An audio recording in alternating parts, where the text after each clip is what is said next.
Bom dia a todos, meu nome é Anderson, eu sou engenheiro eletricista, me formei no Centro Universitário da Serra Gaúcha na metade de 2020 e juntamente com o Jefferson a gente trouxe aqui o desenvolvimento desse trabalho intitulado Sensor Capacitivo para Detecção de Fração de Vazio em Escoamento Bifásico Água-Ar.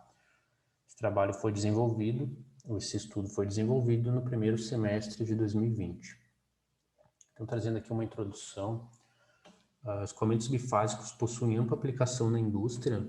Eles estão presentes em processos como transformação de energia, condensação, evaporação, extração e produção de petróleo, entre outros, né? Esses escoamentos têm como característica, então, o fluxo dentro de um tubo de duas substâncias de diferentes fases. No caso do nosso estudo aqui, então, a água e o ar. Para compreender os efeitos dos padrões de escoamento sobre a queda de pressão e transferência de calor, assim como outros diversos parâmetros, utiliza-se a fração de vazio, que basicamente é a proporção de gás que existe na mistura gás-líquido. No nosso caso, a proporção de ar que tem na mistura água-ar.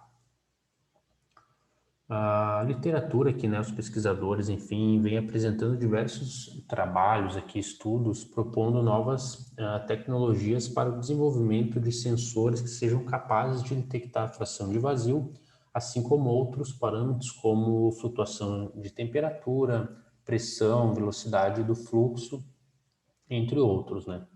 Destacamos aqui, então, as tecnologias baseadas nos sensores ópticos, sensores wire mesh, sensores ultrassônicos e sensores capacitivos. Então, o nosso objetivo aqui é desenvolver um sensor capacitivo que seja capaz de detectar a proporção de fração de vazio presente em escoamentos bifásicos água-ar no interior de um tubo com diâmetro interno de 3 milímetros. Então, para isso, a gente desenvolveu, primeiramente, a estrutura mecânica de suporte aos eletrodos de cobre e também todo o hardware do circuito eletrônico que comporta os circuitos de amplificação, filtro e tratamento do sinal obtido deste sensor. Trazer aqui uma explanação sobre o princípio de funcionamento de um sensor capacitivo para entender como que é possível fazer essa detecção da fração de vazio, né? Basicamente, a gente tem dois eletrodos, aqui o eletrodo de excitação e o eletrodo de leitura. Entre esses eletrodos, temos a capacitância, que é a impedância, né, do sensor, que é formado por as capacitâncias CP, que são as capacitâncias do tubo, ali do duto, elas são contínuas, né, e também é formado pela capacitância do escoamento, né. A capacitância geral aqui do sensor ela é dada por esta fórmula, onde A é a área das placas paralelas de cobre, ali dos eletrodos, que é um valor contínuo, um valor constante, que depende da geometria do duto, mas ele é constante. D é a distância entre as placas, também depende da geometria do tubo, mas também é constante. E E0 é a permissividade elétrica, então, do material que está entre os eletrodos. No caso aqui, a gente tem a permissividade elétrica da água sendo 80 vezes maior que a permissividade elétrica do ar. Então, conforme a proporção aqui da fração de vazio, né, da quantidade de água e de ar que eu tenho dentro do escoamento, a minha capacitância se altera. Se eu tenho mais água, eu tenho maior capacitância. Se eu tiver mais fração de vazio, ou seja, mais ar na mistura, eu tenho uma capacitância menor no meu sensor. Aqui, então, é a estrutura mecânica que foi desenvolvida. Ela tem 5 centímetros, aqui 50 milímetros de altura, e dentro temos o tubo, né, com diâmetro interno de 3 milímetros e parede de 1 milímetro cada lado. Então, a nossa estrutura mecânica aqui tem 5 milímetros interno, né? Os eletrodos de cobre são colados dentro da estrutura para ficar em contato com o tubo, né, os eletrodos de excitação e o de leitura, e um fio é soldado por este furo central da placa. Aqui no caso da nossa foto, à direita é o fio laranja, e eletrodos de cobre também são colados externamente à estrutura, onde são aterrados, né, para evitar ruído, aqui no nosso caso, o fio azul.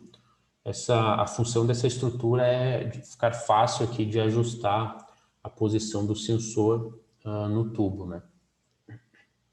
Trazendo então o desenvolvimento, os circuitos desenvolvidos para fazer essa aquisição da variação da capacitância do sensor. Primeiro a gente tem o circuito detector de pico. Basicamente o sensor é excitado com uma onda senoidal de alta frequência e o retorno dessa onda, o pico dessa onda, ele vai variar conforme a capacitância do sensor. E a gente precisa detectar essa variação. Para isso a gente usa o detector de pico, né? Ele vai converter essa onda de senoidal, né, de alta frequência, a uma onda contínua, né? A gente vai ter aqui um sinal contínuo na saída desse sensor. Ele carrega aqui um capacitor utilizando um diodo e mantém apenas o pico do sinal. Após isso, a gente faz uma amplificação aqui, um amplificador não inversor, utilizando o circuito APA 2350, é aproximadamente 40 vezes o ganho desse amplificador. Como a gente acaba amplificando o ruído também, é necessário um filtro, aqui no caso a gente tem um filtro passa-baixa de segunda ordem, ajustado para cortar frequências de 20 Hz, né? A frequência de corte é 20 Hz. E esse filtro também foi feito utilizando o APA 2350. E após isso a gente tem a última etapa de amplificação, que utiliza um circuito integrado, o INA 826. No caso, apenas esse circuito e um resistor externo, a gente já consegue dar um ganho aqui no sinal, né? Antes de ele ir para a parte de tratamento. Então, esta aqui é a placa que foi desenvolvida, né? Todos esses circuitos explicados estão comportados aqui nesta placa.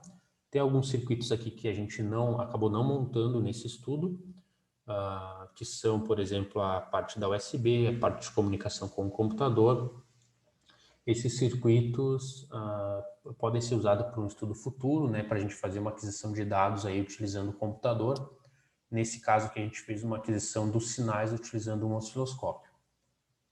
Esta aqui é a bancada experimental que foi utilizada, então a gente tem o sensor, a nossa placa, uma fonte de alimentação externa aqui para entregar energia para a placa, o gerador de função, com o objetivo, como foi comentado, de gerar esse sinal senoidal de alta frequência para estimular o sensor, e o nosso osciloscópio para a gente conseguir enxergar ali, então, o sinal, né, que todas essas etapas todos esses circuitos eletrônicos, essas etapas aí da placa, nos entregam, né?